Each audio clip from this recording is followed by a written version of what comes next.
A quick announcement before we get into this video. I've just made a TikTok account. I'm going to be uploading a lot on there too now. There's videos that don't make it to YouTube. There'll be Walking Dead, Breaking Bad, and some real life theories. There's a lot of scary stuff that I want to look at on TikTok as well, so if you enjoy my videos, make sure to follow me. So just recently, Norman Reedus posted this picture that appeared to be some kind of reveal poster for his new Walking Dead series. If it wasn't for the white armband giving me PTSD to season 8, I would have believed this was a reveal poster. But a few days prior to this post, an account called Basel Galau showed just how they made this picture, and it does look like a real and a really good poster. Of course, it's a picture from season 8, and because this has now been confirmed to be set in France, I think they would take advantage of that and give it a French name, just like with Isle of the Dead, because New York City is like an island. There's been media called Isle of the Dead in the past, so with Daryl Dixon going to France, I think it would have a French name, as it is the theme of the first season at least. Daryl is going to France because of this new Walker variant. In fact, when Scott Gimple was talking about what this mission is that Daryl's on in France, he literally says it's because of that end credit scene we saw at the end of World Beyond. A few months ago now, it was already revealed to be in Europe, and we knew that end credit scene was set in France, but now it's been confirmed.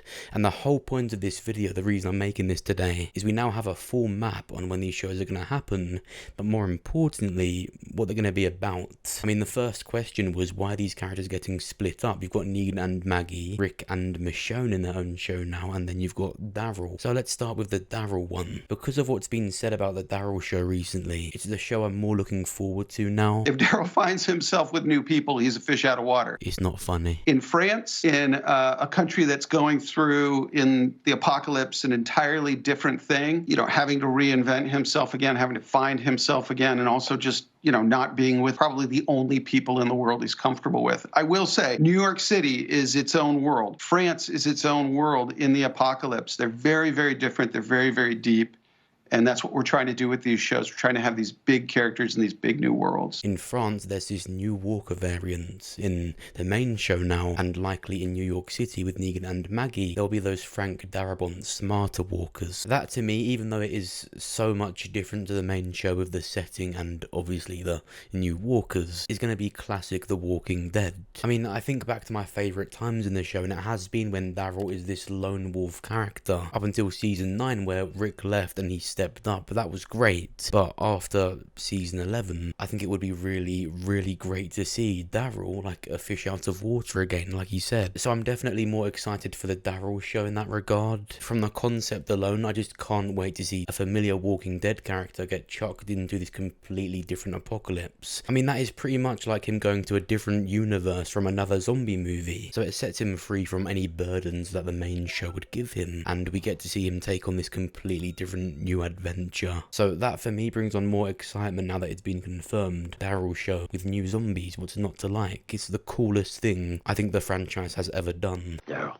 Then we have the Negan and Maggie show and the Rick and Michonne show. My issues with the Negan and Maggie show is a lot of season 11 of the main show already has been Negan and Maggie with that constant back and forth. 1 minute Negan's giving that cliche line of why haven't you killed me yet? And it's the constant Maggie reply of I don't know, I keep asking myself the same thing. And then she said she trusts Negan. If you want to make this companionship even remotely interesting, just let them have this love-hate relationship. It's so fucking... And then Lauren Cohan comes out and says that the show was originally just Maggie. What, you think Negan is the only reason I'm even remotely looking forward to the show? And if the first plan was exclusively Maggie, I hope Negan isn't some secondary thought in it. So I am going to watch the show, I am looking forward to it. But right now we've got a Daryl in France with New Walker's show and a Rick in the CRM show. The Negan and Maggie one is literally just a show made up of everything I didn't like about season 11, the Reapers, Maggie and Negan. For me personally, that doesn't float my boat. If it is different to the tiresome Negan and Maggie scenes in season 11, then that combined with this seemingly new apocalypse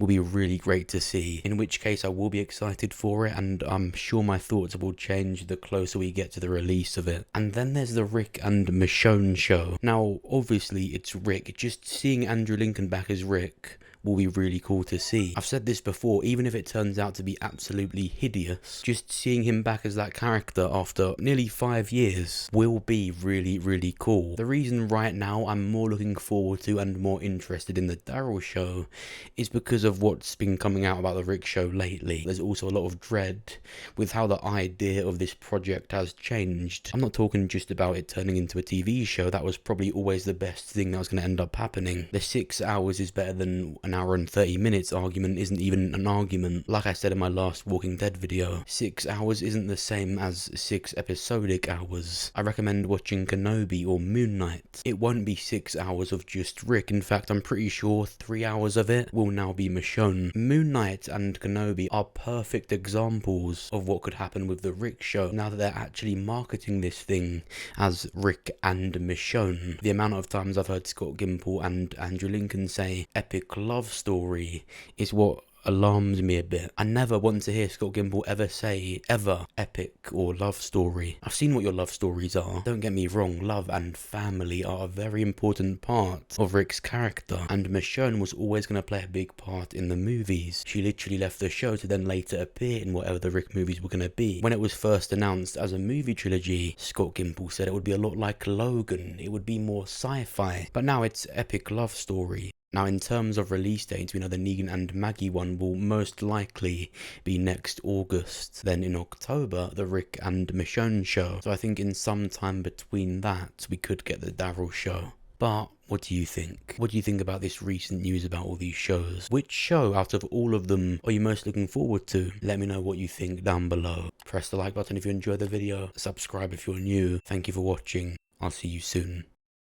Now, I won't have a video come out for each individual episode of Tales of the Walking Dead, but I will most definitely have a video come out as like a retrospective of all 6 episodes, and I'll probably rate them as well and rank them in a tier list or something. I've watched the Terry Crews one, and I wanted to eat a cactus. What are your thoughts about the Daryl spinoff in France? First of all, I can't wait to see them in different settings, because you gotta understand, the whole Walking Dead world is like psychology. Problem number one. It's so beautiful. You know what I mean? What you have to worry about is the living. The living, and who are you going to trust? And when you talk about, I can see how these cultures and different ways of living, it's like every time I watch an episode, I'm always like, what would I do? Yeah. How would I handle this? And I think this is a really world into this. To actually, like, people who are living in New York be like, damn, I would do just that thing right there, you know?